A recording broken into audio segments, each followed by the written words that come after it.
Yeah, it was a night where it was a sellout crowd for Arkansas, and you got to go back to the Texas A&M game when Arkansas had 19,200 in-house as well. And you look at that electricity, Kevin McPherson. It's amazing when you talk about Dickie V being in the house and all that goes into the Arkansas-Kentucky matchup, in particular this year, given these teams' records.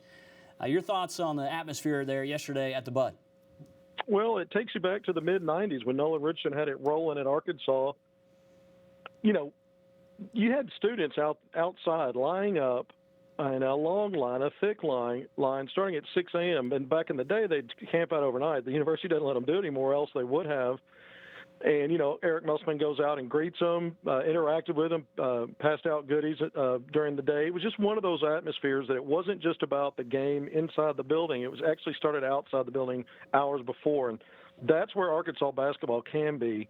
But the game, Arkansas loses the game, but I thought the fans were great.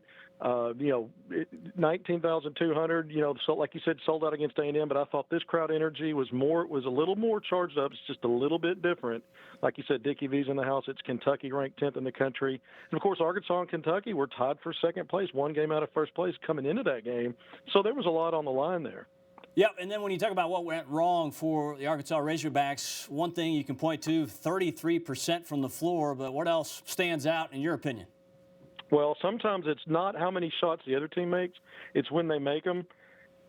And you look at Ashton Hagans, Arkansas sagged off of him to start that game, and he knocks down not one but 2 threes, and it changed the way Arkansas had to defend him. He's the SEC's leading assist guy. You want to give him cushion and make him make shots, and he did it. He knocked down 2 early, and now it changed the way Arkansas defended. He was able to penetrate, find other guys, and I thought the way that and then Sestina comes off the bench, the big man, the senior grad transfer, and he knocks down a 3. So Kentucky finished the game. They weren't very good from 3 in this basketball game. They only made 5, but they had 3 out of 4 early, and I thought that got Arkansas on its heels defensively.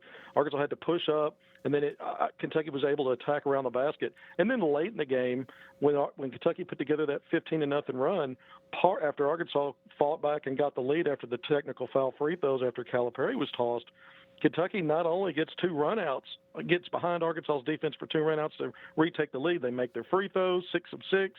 In that stretch, 6 of 7, and then the big 3 that they hit late by Quickly, who's a good three-point shooter. He didn't shoot well, but sometimes it's when shots are made, and I thought that was really what went wrong for Arkansas. Obviously, Arkansas only shooting 33% is a credit to Kentucky's defense.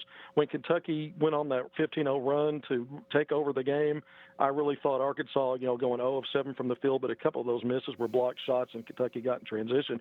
And Kentucky's offense puts pressure on a team. It's not just their sound and good defense with all that length and athleticism. Their offense, they don't walk the ball up. Whether you make a basket or they get a defensive rebound, they push and put pressure on you for 40 minutes.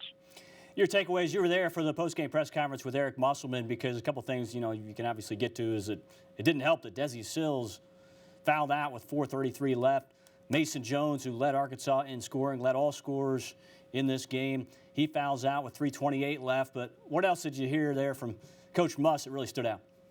Well, I just think, he was obviously dejected. You could tell that in the press conference. This game meant a lot, not just because of, Arkansas, it's one game. They're going to get past this. This doesn't decide anything as far as where they finish in the SEC or their postseason hopes. But it was a big moment for Arkansas basketball with what we just talked about earlier with the crowd and trying to get back, seize what it has been again. And I think that was where the dejection came for him, but I really think when he looks back on this game, Arkansas was minus 18 on the glass. That was huge. And then the free throw shooting, Mason Jones, 90+% free throw shooter, one of the best in the country. He misses 4. Adriel Bailey's not a great free throw shooter, but 1 of 6. I think Arkansas was a little tight. I asked Musselman about that. He didn't really get into it, but I think Arkansas was a little tight. I think it was a big stage, and I think that's why we saw some of the things that we saw that hurt them. Let's talk recruiting to close. A lot of guys in-house there at the Bud yesterday to check out the Hogs. 9, in fact, I want to talk about. But collectively, just kind of talk about this group, starting with a couple of guys that are going to be future Hogs here, Jalen Williams, Devontae Davis. Jalen Williams loved it.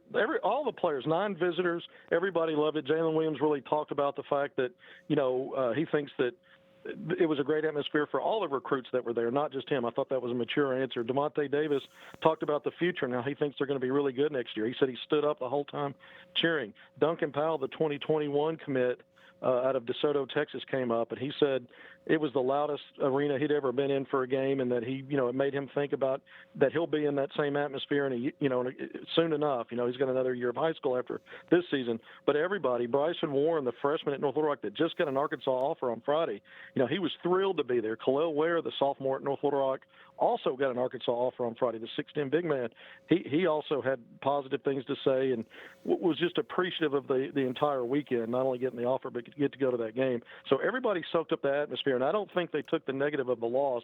I think they see the bigger picture, Drew. Great stuff from Kevin McPherson. As always, hogville.net is where you can find his work. After the break, we'll catch up as far as football recruiting goes with Otis Kirk. A lot of guys made official visits over the weekend, so hear from Otis after the break.